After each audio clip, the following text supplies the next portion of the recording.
inside Mr. Small's Theater. This is Gike's Got Game for another Friday morning on the River's Edge, found at riversedgepgh.com. So glad to have you along. I'm Matt Geitka. I'll be your tour guide for the next hour or so on this first Friday of the final month of the year. A sunny, frigid morning in Pittsburgh, and the end of the year always puts me in a retrospective mood. But for me, what's exciting is what's ahead, especially if you're a local hockey fan. And that'll be our prime topic of today's show, a little bit more of a traditional sports radio bent this morning, as we see the Penguins playing better as 2018 comes to a close. As I posted on social media earlier this morning, I think the eulogies can be delayed for the 18-19 Pens. And I've been saying that for a little while, that I felt myself to be more bullish on this team than most. I've seen so much, both written and spoken, that was very gloomy regarding this team's outlook. But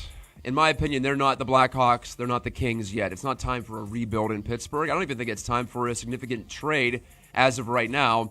I want to see this team play out at least the next month or so before I'm convinced one way or the other that a certain way is the right way to go. We will rewind the clock, though, a bit. As I mentioned, the retrospectives do tend to pour in all forms of media this time of year. But this is a sad retrospective for me, a sad reminiscence, as I remember one of my all-time favorite Pittsburgh athletes, at least in the niche category. Not a guy who really distinguished himself here in Pittsburgh, but someone I always was a fan of and rooting for, and someone you could dream on back in the days when we dared not to dream too much in terms of the Pittsburgh Pirates. So you may have seen the news, but I'll dig into that in a little bit. Also, speaking of the Pittsburgh Baseball Club, I feel it was disgraced by a national media outlet this week, but not for inactivity early in the hot stove season or its 3-year lull after 3 years in the Major League Baseball postseason. I'll explain where the Bucks were slighted before we get to the 11 o'clock hour. And also, to close today's show, I want to talk about one slight change in the NHL this year that has made a world of difference and has made the league, in my opinion, much more exciting. And it's very simple, and it's also very drastic, though. So that's also coming up later in the hour. As you know me, I love to go below the surface and analyze some of the details, some of the numbers. These numbers, if you like a certain type of hockey, have to be very promising for you. But before we get started with the meat of today's program, a reminder that you can find me on social media at Matt Geitka on Twitter, MattGajtka, and on Facebook, where this show is streaming each and every week at Matt Geitka Media. And you can find me there every Friday, well, most Fridays, from 10 to 11 a.m. I'm not taking too much time off for the holiday season. We might have one or two shows that are preempted later in this month. But as for right now, roaring out of the gates and fully bundled up, as you see, wearing my Marshall Tassel cap and my RMU hoodie. RMU men's hockey, by the way, home against Holy Cross this weekend down at the RMU Island Sports Center. Neville Island will be hosting a 2-game series against league foe Holy Cross, and so I'll be down there for much of the weekend. And I'm representing Marshall because, well, even though they came up short in their efforts to pull off the upset at Duquesne men's hoops this week, it was cool to see the boys in green invade Pittsburgh. It's very rare that my alma mater comes up in these parts, so I do enjoy that when it happens. Oh, yeah? Is that right? Look at this. My engineer for today's program is also a Herd alum. So, hey, you want to talk about it? Go ahead. Open up the mic. my good friend Nick, who I just met this morning. Yeah. Check this here. Yeah, I can hear you. Fire away, man. So, you are a son of Marshall. Is that right? Oh, yeah. I studied music there. Unbelievable. Yeah. How about that? I grew up there, born and raised, moved up here about 2 years ago. How about that? Even a Huntington native. Okay, I did not grow up there. I grew up in Weirton, West Virginia, but technically in state, but still about 4 hours away. So there you have it. We'll have to have a talk off air here. Very interesting. Oh, yeah. Anyway, wow, what a detour at the start of today's program. But we'll get back into that in a little bit. I want to talk some hockey for you. Talk some Penguins because, well, there's been plenty of angst around this team for essentially since the season started, right? It got started in a wild way against the Capitals, that 7-6 win in overtime. But ever since then, it feels like it's been rather dark and gloomy, much like the weather here in Pittsburgh since the start of the NHL season. But they've won 2 in a row after that ugly loss to the Flyers at home And that always hits a little bit deeper. It hits closer to the heart for longtime Penguins fans or new Penguins fans, for that matter, the Flyers being the team that we most like to beat in this part of the world. But even in that game, I saw some bright spots. I see a team just playing better generally. And again, I see Crosby, Malkin, and Brassard down the middle, and I see a team that has a lot of potential to overwhelm opponents with offense, much like they did on Thursday night down at PPG Paints Arena. 6-2 winners against the Islanders. Some very pretty goals. Sidney Crosby sniping a short side goal against Chris Gibson, the hapless backup goaltender for the Isles in that third. But that power play goal from Phil Kessel, that just shows you the full capability of this team, does it not? Coming in the second period, making it 4-1, and for all intents and purposes, putting the results firmly in the win column. Nothing against the Islanders, but even though they've been off to a decent start, maybe a surprising start for most under their first-year head coach, Barry Trotz, they're a rebuilding team.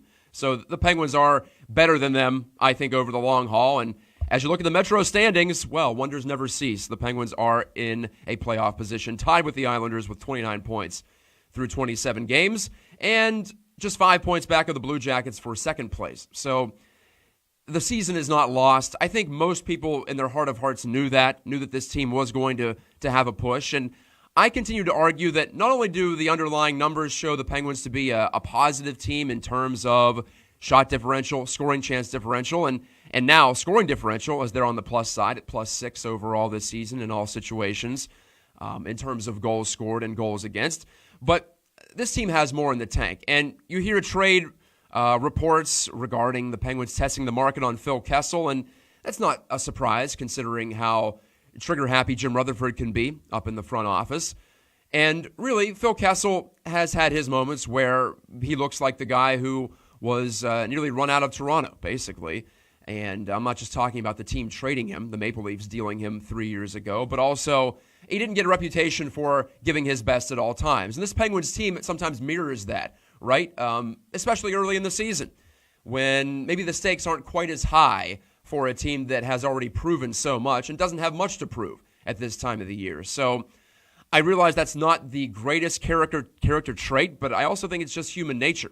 And this team cannot be judged, in my opinion, until you get into January and February, and you really see where they are. Now, if they were well out of the playoffs, if they were in a drastic situation, then yeah, maybe big changes have to be made, but they never were this year. The Metro is so tightly packed. Even right now, 10 points separate the first-place Capitals from the last-place Devils. So this is not a division where you can get lost at the bottom of the standings. They're in fine shape, and as long as they continue to be right around this position in the Eastern Conference and in the Metro Division in particular, there's no reason not to give this team the benefit of the doubt. And I was saying on a podcast earlier this week with my friend Joe Tosconi that I don't see this team as being one that needs to have a major adjustment. Just be more consistent. Just be more wary of its surroundings. I think the shorthanded goal epidemic this year against the Penguins is pretty emblematic of where they are because focus is the problem. It's not talent. I don't think it's so much team composition as it is the team not being motivated to be there night in and night out at its top capacity. And I think last night was a pretty good example of a team that suddenly feels the urgency, they feel the need to show what they can do and put that pedal down before the holiday season and not allow their general manager to tear this team apart, because even though we saw that trade of Carl Hagelin to the Kings for Tanner Pearson, that could have been perceived as a shot across the bow for some of these veterans and reminding them that this team is not guaranteed to stay together forever. I think every player realizes that in modern-day pro sports, but that was more of a visceral reminder. That was closer to home, and it was something that probably gave everybody a shock to the system in that locker room, but at the same time, it's not a huge deal. It's not trading a Phil Kessel. It's not trading a Chris Letang. It's not trading a Matt Murray, for that matter, who continues to be out with a lower body injury. It was more of a stylistic thing. The Penguins needed more scoring, more finishing, and they were willing to give away a guy who wasn't doing much of that, even though he did provide plenty on the defensive side, plenty on the penalty-killing side, and plenty in the speed category, too. But the Penguins do have, I think, still enough speed on the wings to sacrifice someone like that. And then we saw Daniel Sprong traded earlier this week. I don't see that as message sending at all. I see that as an acknowledgement from Jim Rutherford that it wasn't going to work out in this system under this coaching staff, maybe with this current group of players, and you see Daniel Sprong scoring. in his first goal as an Anaheim Duck. Good for him. I think he has potential. I don't know if he's more than a 20-goal guy in the NHL. That's still nothing to shake a hockey stick at, but it is not a transcendent talent. And especially as goals go up, and I'll talk about this later in the hour, but especially as goals go up, 20 goals isn't as much as it used to be. So, and really this team, as currently constructed, doesn't necessarily need right now another one-dimensional scorer. They already have someone like that in Phil Kessel, and if last night's performance, 2 goals and 2 assists, is any indication of where he's trending, then the Penguins could be in very good shape. And no, Malkin and Crosby and Kessel aren't right at the top of the NHL scoring list, but they're all above a point per game. They're all in the top 30. I don't think they're diminishing in their skills that much at all, if at all. This isn't the Blackhawks with Jonathan Toews falling off a cliff the last couple of years. This isn't the Kings with Andrzej Kopitar, despite last year's resurgence, dropping back down to where he was in the past couple of years with Dustin Brown collapsing in terms of offensive production, with their supporting cast not being able to pick up the load. The Penguins, I think, are still in fine shape to at least compete for a couple of more cups. And that's why I was pretty surprised when I went over to The Athletic this past week, and I read one of my favorite writers, Sean McIndoe, otherwise known as Down Goes Brown, on various internet sites over the years. Yes, many times he writes tongue-in-cheek, but I also respect his serious hockey analysis. And he had the Penguins as number 19 on his list of teams most likely to win a Stanley Cup in the next 5 years, behind teams like the Minnesota Wild, the New York Islanders, the Philadelphia Flyers, who just fired their GM, the Carolina Hurricanes, the Vancouver Canucks, the Calgary Flames. I don't see the Penguins as behind any of these teams as having the capability to win the Cup. Now, if you look down the road 5 years from now, yes, by that time, I think the window will have closed. But over the next 2, which are still included in the next 5, by the way, it doesn't take any kind of fancy math to figure that out. I think they're in better shape than the Flyers, the Canucks. The Edmonton Oilers were above the Penguins on this list. Well, as I said, 18 teams were above the Penguins on this list. The Blue Jackets, the Bruins, the Avalanche. I would still take the Penguins over almost any of these teams. The Buffalo Sabres, promising start, but yeah, let's pump the brakes here a little bit. They haven't done much, even in terms of a full season of hockey. The only teams I'd put ahead of the Penguins in probability to win a cup over the next 2 years are the Winnipeg Jets, the Nashville Predators, the Tampa Bay Lightning, and the Toronto Maple Leafs. Those were the top 4 on Sean's list on The Athletic this week, and you can look that up and maybe agree with him, maybe disagree with him, as I did. I just thought 19 was a drastic placement there. Let's not get fooled by the first 2 months of this season and act like this is some bellwether for where this franchise is going. I just see a team more or less not motivated as much as, or not as much as, being incapable of having a push and being right there at the end of the season. Remember last year they lost by a single goal to the defending, or to the eventual Stanley Cup champions, the Washington Capitals, in a second-round series that was as nip and tuck as it gets. Tom Kuhnhackl hits the post in overtime of Game 6. That goes in. It's 1 inch to the left, and we're talking about a Game 7 in Washington, which, I don't know about you, but I'm not sure I would have bet against the Penguins in that scenario. And we're talking about another Eastern Conference final berth at least against a Tampa Bay Lightning team that they have shown an ability to play their best against in recent years. So this Penguins team is far from dead.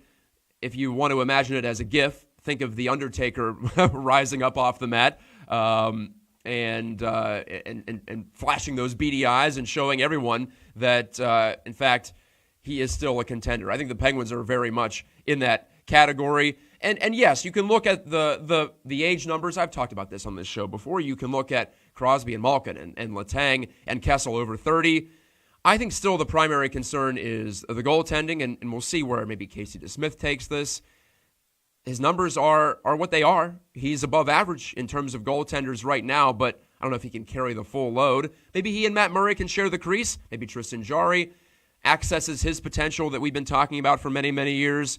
So that's not a lost cause either. So there's still plenty going for this team, and it just takes a couple of games for all of us to remember that. And yes, they blew a 3-goal lead against the Avalanche the other night, but they also responded with 3 of their own in the third period to win that game against a team that's looking like a legitimate, if not a cup contender, but a legitimate Western Conference championship contender this year in the Avalanche, and kind of one of those it teams that I get so many tweets, I wish the Penguins were the Avalanche or the Maple Leafs. Well, I don't right now because, well, those teams don't have 3 Stanley Cups this century, and they still don't have the track record, and they don't have the current ability of the top 3 scorers that the Penguins have right now.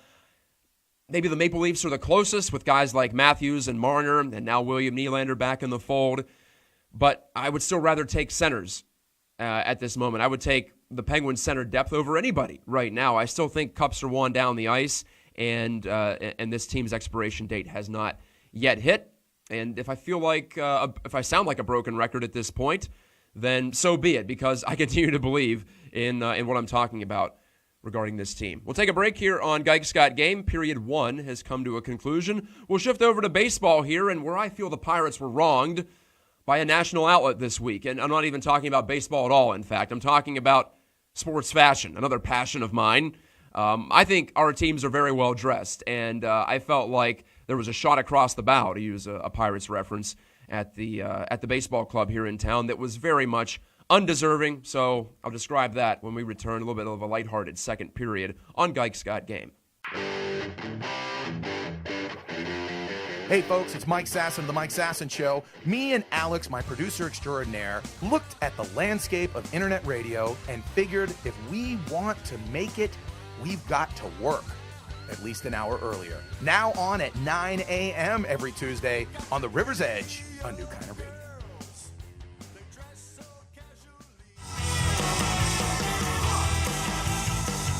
Welcome back inside the Mr. Smalls Theater. This is Geiger's Got Game on the River's Edge. I'm Matt Geica, and joined by my fellow Marshall alum, Nick Graybeal, down to my left, stage right, native of Huntington, West Virginia. Sorry for my gushing. I don't often see sons of Marshall, or daughters of Marshall for that matter, up in these parts. My wife and I are both, of course, grads of MU, and I mentioned the Thundering Herd were in town to take on Duquesne men's hoops hillbilly ball, as orchestrated by head coach Dan D'Antoni.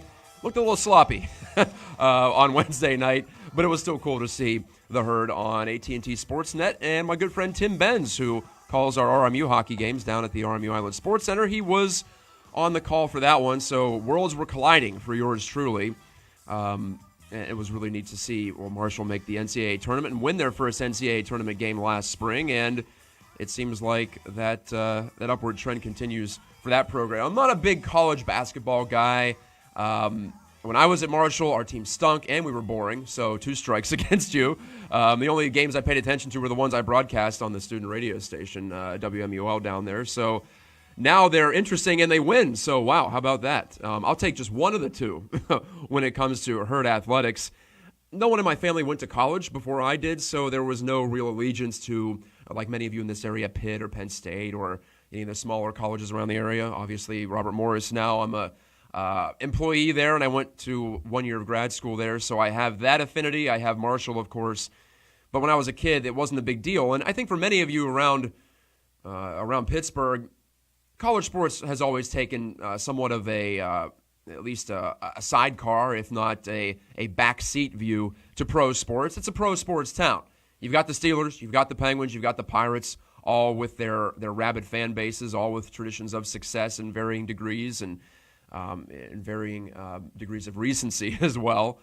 It's been a while for the Bucks, but they still have their fans, obviously. But I'm slowly getting more and more into college sports because of where my career has gone, and like I said, because of accumulated life experience. And Marshall Men's Hoops, definitely the team down there on campus that I do follow the most. So best of luck to them. Well, speaking of the pros and speaking of the Pirates, as I mentioned, I felt like they were unfairly slagged in the national media this week. And, well, speaking of The Athletic as well, I love The Athletic. I think it's a great site. A couple of my friends work there, Josh Yohe and Seth Rorabon, Jesse Marshall, for the hockey side of it on the Pittsburgh sub-site over at The Athletic. But there was a national column, if you want to call it that, this week, or a post by a man named Cliff Corcoran, who decided to take the opportunity in the MLB offseason, this is usually an offseason type of thing, to rank the 30 uniform sets of the 30 MLB teams. And I thought, oh, well, I always think the Pirates are one of the best dressed teams in MLB and in all of sports, really. So I was excited to see where they ranked on the list. And Cliff Corcoran split his analysis, if you want to call it that, and I will, because I take this sort of thing seriously, he split his analysis into two parts. So there was 30 through 16 and then 15 through 1 because he ranked them in that order leading up to the best uniform set as he determined. So I clicked right ahead to the 1 through 15, and I thought, okay, the Pirates are definitely going to be here, so I'll figure out where they are. Much to my dismay, they were nowhere to be found in the top half. I thought at least they'll be in the top half, and I saw 15, 14, 13, 12, 11, 10 scroll by, and there were no Pirates. And I thought, well, there must be a mistake here, because I'm not sure they're the best dressed team in baseball, but I know they're definitely in the top half. Not according to Mr. Corcoran. He put the Pirates at number 23, which I couldn't believe. First of all, I think the Pirates' color scheme, black and gold with a healthy helping of white at home and gray on the road, I think that's as sharp as it gets. I think it's distinguishable. It's a unique brand. I think the Pirates' cap is one of the best hats in big league baseball, maybe only behind teams like the Dodgers and the Cardinals, and I'd put them right up there in that same class. I realize we're splitting hairs here, and this is all subjective, and there's no accounting for taste, but hey, I think there are certain characteristics of design that are undisputable, or at least tough to argue. And I believe the Pirates get a lot of things right. So I wanted to dig in and figure out, well, why the heck did he feel like the Pirates were one of the worst dressed teams in baseball? And I found out it's really based more on their alternate uniforms. Their two primaries, their home and their road, I think are quite good. And it's more based on the alternate jersey, which they wore 59 times last year. I agree. The alternate jersey, the all-black uniform, it's a little tacky. It's a little much. And I'm not a huge fan of the cap either with the extra outline around the P. I think it's gaudy. I'll put it that way. Maybe not in a good way. And also, the author wrote about the Sunday throwbacks and the what they've worn recently in the last 3 years. It's a tribute to the We Are Family Pirates of the late 70s. It's a bright gold uniform top with black pants. Yeah, well, speaking of gaudy, this is gaudy to the extreme, but I feel like it's more of an homage. And also, I like to see teams take chances and try to be bright as opposed to dull. So for me, even though you may disagree with the fashion sense, at least give them points for having the courage to go out there with the pillbox caps, of course, with the stripes across. I feel like at the very least you can give a point for courage there. Now, the military appreciation uniforms on Thursday, I always found those a little weird and trying too hard by half. You can have Military Appreciation Day without dressing in fatigues. I've never been a big fan of that on this show. I feel like you leave the fatigues to the military and leave fun and games where they are. Military serious business.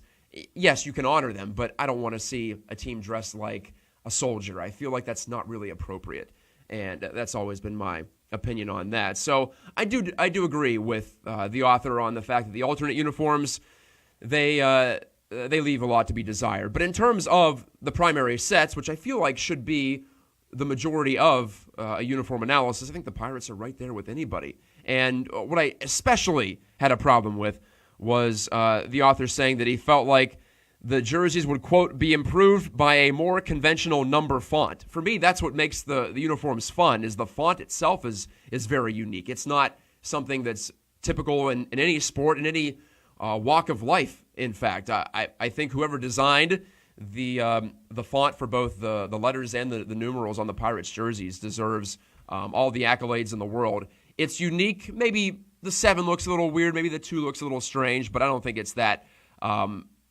unreadable or anything like that. And let's also remember, in baseball, it's not as important to have the numbers be extremely readable because it's not like hockey where players jumping off and on the ice and you need to identify the players. You know where they are. It's on your scorecard where the players are on the field. So in a lot of ways, the numbers are window dressing on a baseball uniform, much more so than football and hockey and basketball, the quicker moving sports where you need to ID the players, whether if you're a fan or a broadcaster or whatever. So in my view, a big mistake here. I would have put the Pirates in the top 10. I would have put them ahead of many of these teams, in fact, that were near the top. I don't think the Pirates are worse than the Cleveland Indians, for that matter. I don't think they're worse than the Philadelphia Phillies. Like I said, I'm pretty strong in my opinions on not just the Pirates uniforms, but also Pittsburgh sports uniforms. For the big three pro teams, I'm not sure there's a city that has a better scheme going. Now, in a lot of ways, maybe it's just satisfying to see all three teams wear the same colors. And now since the Penguins went back to their original gold color scheme from the 80s and 90s, a brighter gold as opposed to that Vegas gold they wore for a while, it looks like all three teams are on the same team, if you will. And that's, for me, psychologically satisfying. I find that enjoyable from an aesthetic standpoint. But also, there's no real big mistakes when you look at the primary uniforms for the Steelers, for the Penguins, for the Pirates. They look great, and there's not many cities out there with 3 Major League sports teams or more that can say that. So shame on you, Cliff Corcoran, and I do not know where you got that idea. I know you tried to explain why you put the Pirates where you did, but for me, they should be in the top 10. Let me know what you think on Facebook. As always, sports uniforms get the gamut of reactions, right? You always think, well, this is the way to think, and then you see someone responding in the complete opposite direction. For instance, last night I was complaining about the LA Kings uniforms and how they're terrible and boring, and someone else said, well, I like black and white and silver, and not every team has to be featuring bright colors, and I suppose we can agree to disagree on that one. I think there's a difference between classy and boring, and the Kings are definitely in the latter category as opposed to the former category. Anyway, as I said, room for interpretation. You can find me on social media at Matt Geica on Twitter, Matt Geica Media on Facebook, where this show is streaming. This is Geica's Got Game. I'm with you every Friday from 10 to 11 from Mr. Small's Theater. Back to, well, get more into quote-unquote real sports, as I do want to discuss both a tribute to a favorite player of mine from Pittsburgh sports yesteryear who tragically passed away yesterday. I hate to bring this news to you, but it does give me an opportunity to appreciate him when maybe I would have forgotten about him for many, many years to come. And also, hockey has changed at the NHL level in one big way, and I'm having a lot of fun watching that. That's up next on Geica's Got Game. Are you hungry for science? I'm Carissa Sedor. And I'm Ralph Crew. And we host the Carnegie Science Center's podcast, Science News and Cues. Also known as Snack. Join us twice a month as we talk about exciting science news, answer science questions submitted by listeners, that's you, and dive deep into a cool topic every episode. Curious about exoplanets, glowing animals, or even your own poop? Well, do we have the show for you? We also feature special guests from octopuses to famous YouTube science stars to NASA scientists. Join us on Snack, and remember, stay hungry for science. And inside Mr. Small's Theater, the upper room at Mr. Small's, I am Matt Geica. This is my show. And as I said, I've been your tour guide as I've taken a trip around at least the Pittsburgh sports world. A lot of Penguins talk at the start. Some Pirates talk, but not really about what they're doing to improve the team or anything like that. It was more about defending their honor against in my view, an unjust uniform critic. So at any rate, the Pirates do appear to be falling further behind in the NL Central because the Cardinals, screw those guys, the Cardinals. They're always trying to spoil the parade and spoil the party. They've been out of the playoffs for the last 3 years, much like the Pirates, so they have that in common. But, the Cardinals seem to have more capital to spend, not just literally in terms of free agency, but also prospects that might fetch a difference maker in return. They picked up Paul Goldschmidt, one of the best players in Major League Baseball. If you don't know Paul Goldschmidt's name, he's been almost eerily consistent for the Arizona Diamondbacks for the past several years. He was right there with Andrew McCutchen when McCutchen was putting together those MVP seasons. I think Goldschmidt had a case in a couple of those years to have been the best player in the National League.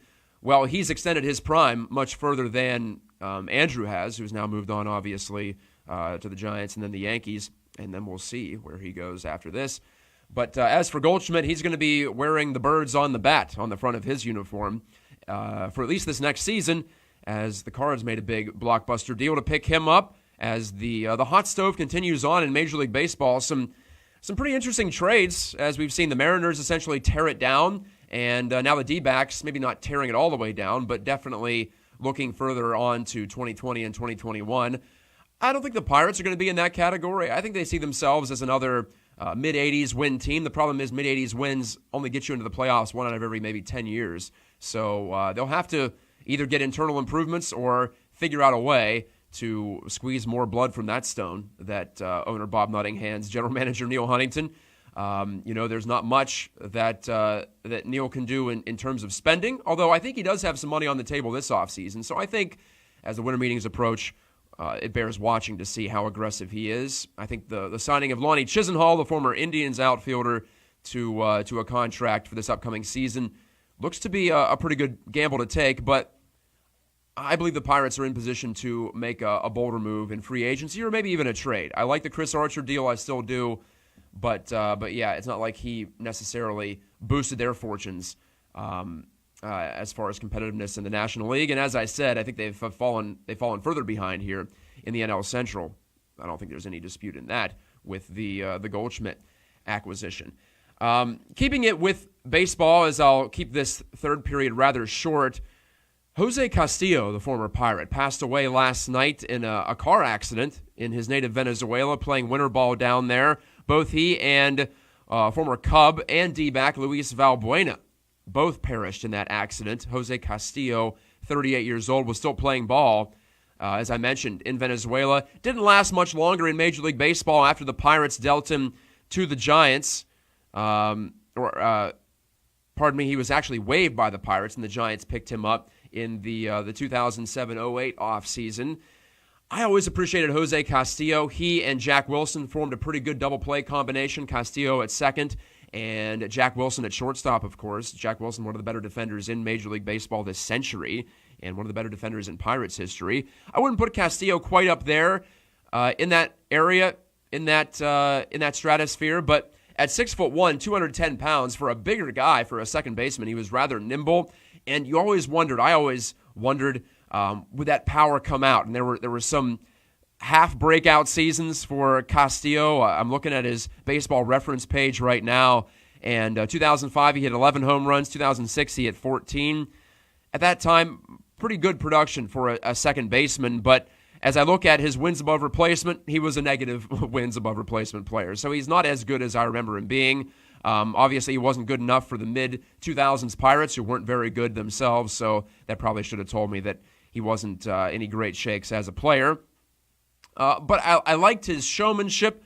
I think that's part of any player's game that can ingratiate them to a fan base, especially to a younger fan like myself. I wasn't so much into the nitty-gritty and the details and the numbers and figuring out that, batting average isn't the end-all, be-all. And just because Jose Castillo hit 268 in 2005 doesn't mean he's going to be a star in the making or anything.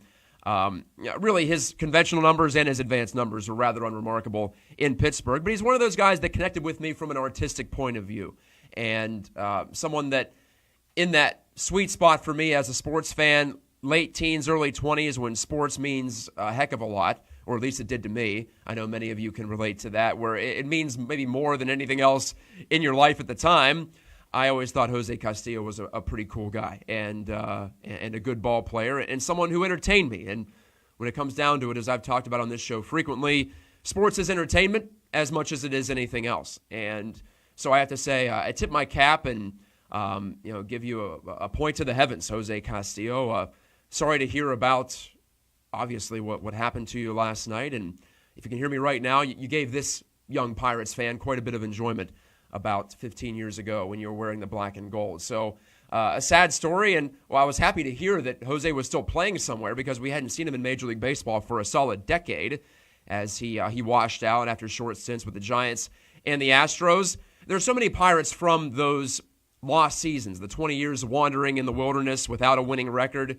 And Castillo's right there in my top 10 among guys who stand out to me and who still hold a prominent place in my memory bank, at least. And maybe I'm not alone. Let me know if you feel the same, if you do remember Jose and you liked him as a player despite his, relative lack of production, both at the plate and in the field, as it turns out. If you look at some of those, were rudimentary metrics at that time, but wasn't really a positive player on either side of the ball outside of the 2005 season. He was just 24, so I felt like he had some potential, but never really accessed it. And now, of course, he's gone from this mortal coil. So rest in peace, Jose Castillo. As I mentioned, you made a difference to me, at least, back when you were roaming the Keystone at PNC Park. Back in a moment to wrap up the show. We'll go to overtime on Gike's Got Game. On that somber note, try to transition to something a little more uplifting as I get ready to sign off for another week. I want to talk about goals going in from all angles in the NHL, and it's a lot of fun to watch. This season has been tremendous for fans of offense, and there's one number that has changed more than any other. I think it's made the biggest impact. Back in a bit on Gike's Got Game. According to the Oxford Dictionary, the word jagoff is defined as a noun, which means a stupid, irritating, or... John and Rachel from the Jagoff podcast, and we are at the River's Edge. And starting on 7/5, we will be here every Thursday at 10 o'clock in the morning. Right, so that means like we are at the River's Edge. Right. Here, we're inside your little computer, and we're talking all about the cool things going on in Pittsburgh. All things Pittsburgh. Yep. Listen in Thursdays at 10. It's overtime on Gike's Got Game. I feel like I'm just getting started. That's how this show seems to go for me. I only do it once a week, so it's not like I'm in that everyday groove. So, yeah, I need about an hour to warm up, and then it's time to sign off for another week. But, hey, that's the way it goes. Maybe someday we can expand this to 5 days a week. That'd be pretty neat. That would obviously be a good indicator of the growth of the River's Edge. I've been doing this show for 3.5 years now. In fact, I think we're past the 3.5-year mark. Yeah, I started it in July. I think it was July 1st, in fact, of 2015. So, yeah, here we are in December of 2018, still going strong. This is our second location for the River's Edge. Well, for me at the River's Edge, as Brian Crawford likes to remind me, it started in his closet, and then it moved down to Millvale Studios, just down the hill here in this wonderful town that I've grown a great affection towards since I've been doing the shows here every week, basically, for what, over 150 weeks. But anyway, we moved up the hill to Mr. Small's Theater, the folks who run this great historic venue in Pittsburgh music history were so gracious to welcome us in here and put them in their recording space. It's been awesome, and I love making the walk up the hill. It does get the blood pumping and gets the brain working, no doubt about that. Anyway, I talked before the break about one number that's changed in the NHL this season, and we've gotten to the point where we're about a third of the way through the season, so I think we can seriously look at some of these trends and say, are these real? Are these long-lasting? And, well, in this case, I hope a certain trend is long-lasting. First of all, goals are up again. I was skeptical they could go up again, but on a per-team, per-game basis, we're looking at 3.08 goals per game. So the average team is scoring on average over 3 per game. It used to be 3 was a pretty good bet to get you a win, but now that's just middle of the road. So if you want to get a win in the NHL, you got to get 4 or more. And I think this week was a pretty good example. Tuesday night was a really good example of the trend in the NHL. We saw in Columbus, the Blue Jackets get out to a 4-1 lead and lose 9-6 to the Calgary Flames. 15 combined goals in a game at the NHL level does not happen very much. And if you watch the league, and you have watched the league recently, you don't need me to tell you that, but it had been since the 2011-12 season since we saw a game with more goals, and that was a 9-8 Winnipeg Jets win at Philadelphia in November of 2011. I do remember that game because that seemed so out of the ordinary, and I was thinking at the time, oh, that might be the push. That might be the start of a surge here. Of course, one game is one game. But we also saw the Penguins on Tuesday night give up a 3-goal lead and win by 3. So this is a different league right now than it used to be. I saw some Columbus Blue Jackets players quoted as saying that it used to be, as I mentioned, a 3-goal league. If you got to 3, you were pretty much set to win, or you should win on a night-in and night-out basis. But now, not the case. 3.08 goals per game actually matches the high water mark this century for the National Hockey League. That was set back in 2005-06. Longtime hockey fans will remember that was the first year after the full season lockout when there was this big crackdown on obstruction, on any kind of stick foul, and penalties were called out the wazoo that year. We saw teams averaging nearly 6 power play opportunities per game. This year we're just over 3. So it's not about the power plays as it was that year. It's not some artificial boost based on all these penalties being called. We're seeing more goals at even strength. We're also seeing power plays being converted on at a greater rate. For the second straight year, we're over 20%, and we haven't had back-to-back years over 20% in the NHL for the average power play since 1988 through 1990. So that tells you something has changed. Power play is more efficient, but here's the number that I've been teasing the whole show that I think is telling the story. we've seen a 4% drop in save percentage. And 4% may not seem like a lot, but to go from 912 for the average NHL goalie last year, when, as I mentioned, goals were way up over the previous year, to a 908 this year, that seems to be where we're squeezing more juice from the orange in the offensive categories. Goalies just aren't as good this year. And some analysts, a little bit smarter than me, have broken it down further.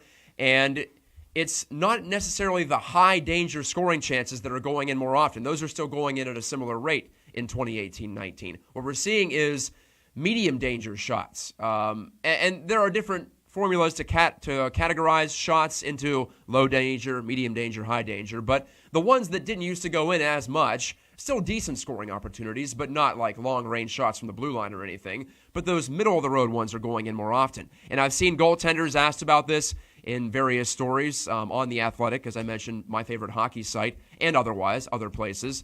But the goalies seem to think that the crackdown on equipment this offseason, the upper body protection is not as good as it used to be. And I get a little nervous when I hear that because I think I don't want goalies to be injured necessarily, but there should be some fear in goalies. And you talk to goalies from the 70s and the 80s when goaltending was at its absolute worst, and these guys looked terrible.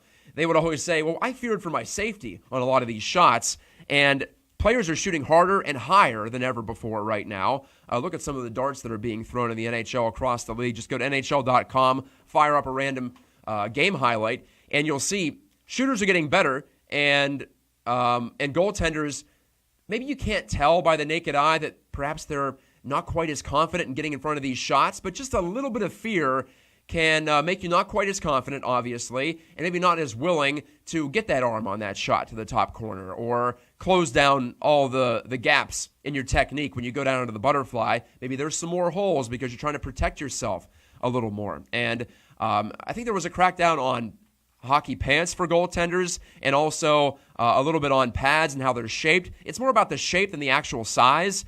The surfaces aren't as square as how someone on Twitter put it to me this week who has experience wearing NHL caliber goaltending equipment.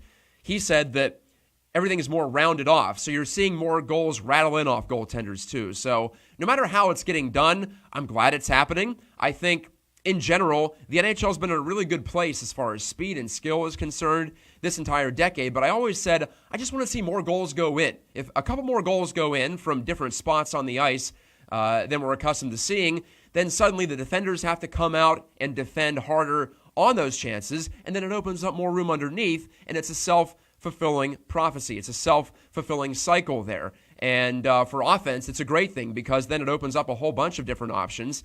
And I think, as a fan, when you're convinced that maybe this shot has a chance to go in more than it did in the past, that glues you to the screen more often. That makes it more entertaining. And I'm not saying that I want to see 10-9 every night because I don't. But I do want to see 6-5 more often. I want to see 4-3. I want to see 5-4.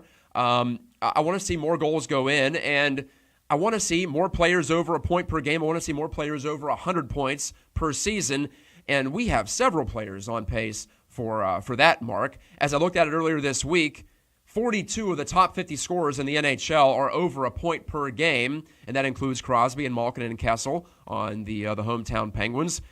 Mikko Rantanen, who was a relative unknown going into this season, he leads the league in scoring right now. That line with he and Nathan McKinnon, who's number 2 in scoring, and Gabriel Landeskog is tearing it up in Colorado. Rantanen's at 43 points through 26 games. That's the best pace since Sidney Crosby scored 120 in 2006-07. So I think it's great for the Stars, great for the league to be able to promote and say, on a given night, you might see this guy do a great thing and score a whole bunch of points and score a lot of goals. For me, there's no downside to that. Outside of the goaltenders union being maybe upset about a lack of protection, but this equipment these days is space age compared to what it was in the 70s and the 80s, and I think still relatively speaking, the goaltenders are well protected and more goals are going in. What's wrong about that? And I think it's better than increasing the size of the net, which for me was always the nuclear option, if you will. It was always the last bastion there. If you wanted to get scoring up, you go that way. I'm more than happy to keep the nets the same way, the same size, if we're going to see scoring at its current pace. I hope it keeps up. It did keep up all season last year. We kept saying, oh, wait until the spring, it'll change. It never did change last year in the spring. So I think this is a promising trend and one that I believe has long-lasting attributes. One last thing before I go off the air. My own mother has corrected me because I said that I was the first person to go to college in our family. I should have said a 4-year school with major athletic programs. My dad went to Triangle Tech, of course, a vocational school that still runs here in the north side of Pittsburgh, and my mom went to West Virginia Northern out in Weirton. So no offense, Mom and Dad, on that one, but I was talking more about a university where you get this inborn affiliation to the sports teams that compete for that university. So cleaning up that little mistake, if you want to call it that, before I sign off for another edition of Geik Scott Game. It's been great to be with you. Thanks again for tuning in. Thanks to Nick Graybeal, who's been joining me. And you see him here in the frame if you're watching on video, on Facebook Live or on riversedgepgh.com/live. Fellow Marshall alum, definitely, added some energy right at the start of the show, no doubt about that. We'll talk to you next week. One last time, this is Matt Geitka reminding you that when the radio fades, you know life's moving fast. Back at it in 7 days' time, right here in Millvale, Pennsylvania.